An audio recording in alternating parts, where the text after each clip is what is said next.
জিয়াউর রহমান হচ্ছে পাকিস্তানের পক্ষে কাজ করেছে, আর শেখ মুজিব আর শেখ পরিবার এই আওয়ামী লীগের লোকজন যুদ্ধ করে দেশ স্বাধীন করেছে।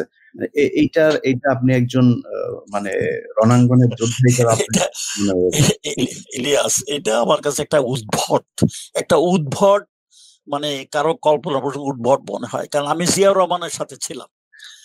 আমি দেখেছি জিয়াউর রহমান কিরকম একটা নিবেদিত লোক ছিল। তারপর তার আগে জিয়াউর রহমান যে স্বাধীনতার ডাক দিয়েছেন ওটা পাকিস্তানে থাকতে আমি শুনেছি, কিন্তু আসার পরে এইসব নিয়ে আমরা কোনো আলাপ আলোচনা করি। বাট আই নিউ যে মানে জিয়াউর রহমান কি ছিলেন। আর জিয়াউর রহমান আর একটা জিনিস হলো, ওনাকে আমি পিএমএ থেকে দেখেছি। আমি যখন ক্যাডেট ছিলাম হি ওয়াজ এন ইনস্ট্রাক্টর। আমার সরাসরি ইনস্ট্রাক্টর ছিলেন না, কিন্তু অন্য মানে গ্রুপের ইনস্ট্রাক্টর ছিল, বা দেখা সাক্ষাৎ মাঝে মধ্যে হতো এই আর কি, কিন্তু সরাসরি ওনাকে, কিন্তু ওনার গলার আওয়াজ।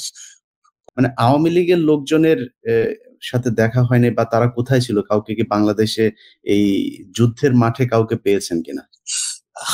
প্রথম হলো আওয়ামী লীগের দুই একজনকে, ওই যে মুজিবনগরে যখন আসি ওখানেই এই দুই একজনের সাথে যা পরিচয় হয়, দেখা হয়। তো পলিটিক্যালি আমার মুজিবনগরে আমি ছিলাম মাত্র কয়েক ঘন্টা, অতএব ওই কয়েক ঘন্টার মধ্যে আমার অত লোকজনের সাথে পরিচয় হয় নাই। তখন ক্যাপ্টেন নূর ছিল ওসমানীর এডিসি, পুরানা বন্ধু মানুষ, তাকে দেখছি। আর অফিসার ম্যাচে দুই একজন অফিসারকে দেখছি। ইনফ্যাক্ট শেখ কামাল, মুজিবের ছেলে, নতুন কমিশন পেয়ে এসেছে, he was detailed to look after me at Mujibnagar. তাকেও আমি জানতাম না, চিনতাম না, কথা বলার ছলে জানতে পারলাম যে সে মুজিবের ছেলে। তো কোনো পলিটিক্যাল এলিমেন্টের সাথে আমার কোনো দেখা টাকা হয়নি। আর যুদ্ধক্ষেত্রে আমি যখন, আমাকে কলকাতা থেকে আগরতলা পাঠায়, অনেক কাহিনী আছে। আগরতলা রাত্রে এসে পৌঁছার পরে আমরা পাশে একটা মুক্তিবাহিনী ক্যাম্পে আমাদেরকে নিয়ে যাওয়া হলো। ওখানে আমার সাথে আমি এখানে আমার সাথে আরো 10-12 জন ইনফ্যান্ট্রি 5 বেঙ্গল রেজিমেন্ট থেকে তারা সিয়ালকোট থেকে পালিয়ে আসছে, তারা আমার সাথে ছিল। আমাকে ওদের ইনচার্জ করে পাঠানো হলো। তো ওই ক্যাম্পে ছিলাম রাত্রেবেলা। তো সেখানে কিছু পলিটিক্যাল লোকজনের সাথে দেখা হইলো ক্যাম্পের ভিতরে, যুদ্ধের ময়দানে নয়। এবং সের মধ্যে ছিল আমাদের চাঁদপুরের মিজানুর রহমান চৌধুরী, ইনি আমার দূর সম্পর্কের আত্মীয়, ওনার সাথে দেখা হলো। তারপরে এমনকি আমার অঞ্চলে হাজীগঞ্জে যে এমপি ছিল ডক্টর আব্দুল সত্তার, ওনার সাথেও দেখা হইলো। উনি কিন্তু আমার শিক্ষক ছিলেন, শাস্ত্র পড়াতেন আমাদের হাই স্কুলে আমি যখন পড়তাম। ওনাদের সাথে দেখা টাকা হইলো।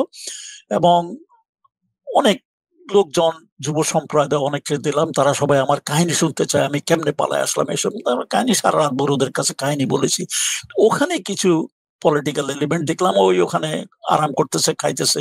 তো মিজানুর রহমান চৌধুরী বড় একজন, উনি হয়তো নিজের কাজকর্ম বলার জন্য বলছে যে ভাই আমি কয়েকটা ক্যাম্পের ইনচার্জে আছি, এগুলো সব দেখাশোনা করি, তুমি যাও, তোমার যেখানে তোমাকে পোস্টিং করছে কয়েকদিন পরে তোমার ওখানে আসবো, দেখা করব, আমাকে বলে দেন। তারপরে চলে আসলাম। যখন আগরতলা আমাদের হেডকোয়ার্টারে আসলাম, লেফটেন্যান্ট কর্নেল আব্দুর রব, উনি ছিলেন অ্যাসিস্ট্যান্ট কমান্ডার ওখানে। উনি আলাপ আলোচনা করার পর, খুব ভালো লোক, আলোচনা করার পরে আমি ওনাকে জিজ্ঞেস করলাম, স্যার আমি তো ভাবছি যারা বাংলাদেশ থেকে ভাইগে আসছে এরা সবাই যুদ্ধ করতেছে সামনে, কিন্তু এখানে এই যে ক্যাম্পে গত রাত্রে আমি দেখলাম যে সব বসে বসে আরাম করছে, খাচ্ছে, দাচ্ছে, এরা যুদ্ধে যাচ্ছে না কেন? তখন উনি বলে যে দেখো আসে, তুমি তো নতুন আসছো, তুমি এখনো জানো নাই, অনেক সবাই যুদ্ধ করার জন্য আসে নাই, অনেকে বিভিন্ন মানে বাঁচার জন্য, আক্রমণ থেকে বাঁচানো, পাকিস্তান আরামে আসার জন্য এখানে থাকতেছে। মাঝে মধ্যে আমাদের মিলিটারি কমান্ডাররা আসে রিক্রুট করার জন্য, কেউ যায় না। ইভেন আমিও পরে আমার আর্টিলারির জন্য লোকজনের জন্য কয়েক জায়গায় গেলাম, খুব একটা সাড়া পাইনি, দু একজন পাইছি, সব পাইনি। তো এই পলিটিক্যাল এলিমেন্ট ওখানে। আর আমি যেদিন আগরতলা আসি সেদিন আবার একটা সেক্টর কমান্ডার, আশেপাশে কমান্ডারদের মনে একটা কনফারেন্স ছিল, এই জন্য আমি ওই দিন Shafiullah, Khaled Mosharraf, I think major কি জানি বলে রফিক, এদের সবার সাথে আমার ওদিন দেখা হয়। এমনকি শেখ মুজিবের ছোট ভাই শেখ নাসেরের সাথে ওদিন দেখা হলো, ল্যাংড়া খোড়া, উনিও। তখন আলাপ আলোচনা ওদেরকে ভালোই ছিল। আমার বেশি কিছু, সেদিনই একদিন পরে আমাকে পাঠায় দেওয়া হলো শিলচর, তারপর মাসির পর চলে গেলাম। আর যেই তোমার অরিজিনাল প্রশ্ন, কোনো রাজনৈতিক না, আমি ছিলাম ফ্রন্টে, সম্মুখ যুদ্ধে, ওখানে আমি কোনো রাজনৈতিক বৃত্ত কাউকে দেখি নাই। আর আমি জেড ফোর্সে ছিলাম, আমরা পুরাপুরি আমাদের সেনারাই ছিল। আর রাজনৈতিক এলিমেন্ট যদি ছাত্র থাকে, ওরা দে হ্যাভ অলরেডি বিন মানে আমাদের সাথে জড়িত হয়ে গেছে। আর সৈনিক হিসাবে আমি তাদেরকে যেতাম। মানে স্যার, আমরা তো ধরেন এই যে এই পাঠ্যপুস্তক থেকে বাংলাদেশের যে গত 15 বছরের যে ইতিহাস, সেখানে জেনেছি যে জিয়াউর রহমান হচ্ছে পাকিস্তানের পক্ষে কাজ করেছে, আর শেখ মুজিব আর শেখ পরিবার এই আওয়ামী লীগের লোকজন যুদ্ধ করে দেশ স্বাধীন করেছে। এইটা আপনি একজন মানে রণাঙ্গনের যোদ্ধা হিসেবে আপনার মনে হয়? ইলিয়াস, এটা আমার কাছে একটা উদ্ভট মানে কারো কল্পনা উদ্ভট মনে হয়, কারণ আমি জিয়াউর রহমানের সাথে ছিলাম।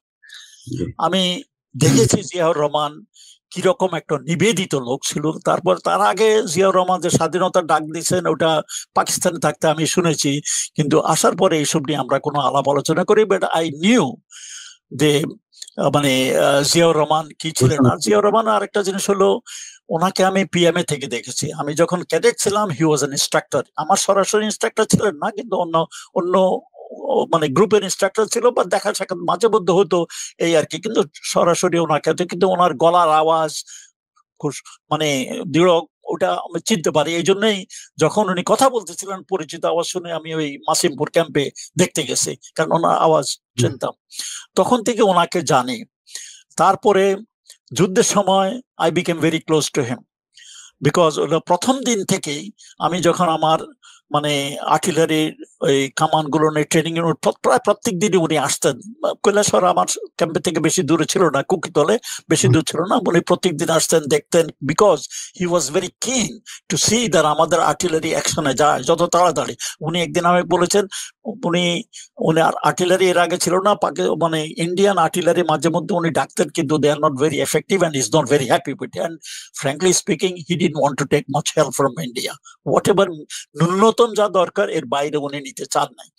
তো এই জন্য উনি যত সম্ভব তাড়াতাড়ি ওনার নিজের আর্টিলারি নিতে চাইলেন।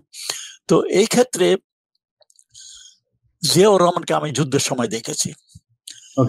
কেউ যদি বলে যে উনি, ওই যে আমি শুনেছি উনি যুদ্ধ করেন না, এই করে নাই, সেই করে নাই, উনি পাকিস্তানের পক্ষ করছে, এটা মানে পাগল ছাড়া কেউ এগুলো বিশ্বাস করবে না।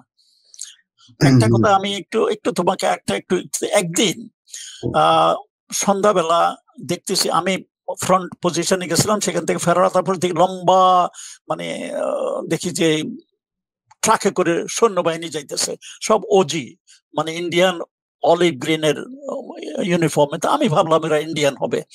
কিছুক্ষণ পরে দেখি যে না, এরা আমাদের বাঙালি, কথাবার্তা বাঙালি বলতেছে, যাচ্ছে ট্রাক একটার পর একটা। আর কিছুক্ষণ পর দেখি জিয়াউর রহমান আসতেছে জিপের মধ্যে। তো জিয়াউর রহমান আমাকে দেখলেন, আমাকে দেখে উনি আমি সেলিউট করলাম। তো উনিও থামলেন আমাকে দেখে তখন আমি বললাম যে স্যার এরা কারা। তো he proudly he said they are your first বেকল, মানে ওরা যুদ্ধের সম্মুখের দিকে যাচ্ছে আর কি। তো আমি বললাম স্যার কোথায় যাচ্ছে? They are going to the front. তখন আমি একটু রাগ হয়ে গেলাম, স্যার তাহলে am I not part of you, why I am not going? তো বলা যা থাকো, আসো আমার সাথে আসো করে আমরা একটা উপরে টিলার মধ্যে বসলাম। উনি বসে বলেছে লেট মি সি, আমার এই ট্রিপ গুলা পার হোক, তারপর সেখান থেকে তো আমরা দেখলাম আর কি। ওনার সাথে তখন আলাপ সালাপ করে আমি যা বুঝতে পারলাম যে মানে অনেক আলাপ সালাপ হলো সেদিন পরে। তারপর সেখান থেকে উনি আমাকে বলল যে ওকে, ইউ আর অলসো জয়নিং। সেদিন রাত্রে আমি আমার আর্টিলারি নিয়ে ডিপ্লয়েড করে যুদ্ধে গেলাম আর কি। তো জিয়াউর রহমান সম্পর্কে আমরা সারা জীবন এরকমই শুনেছি। গত 15 বছরে যেই ন্যারেটিভ দাঁড় করানো হয়েছে সেটা অন্যরকম, এই জন্য প্রশ্নটা করলাম।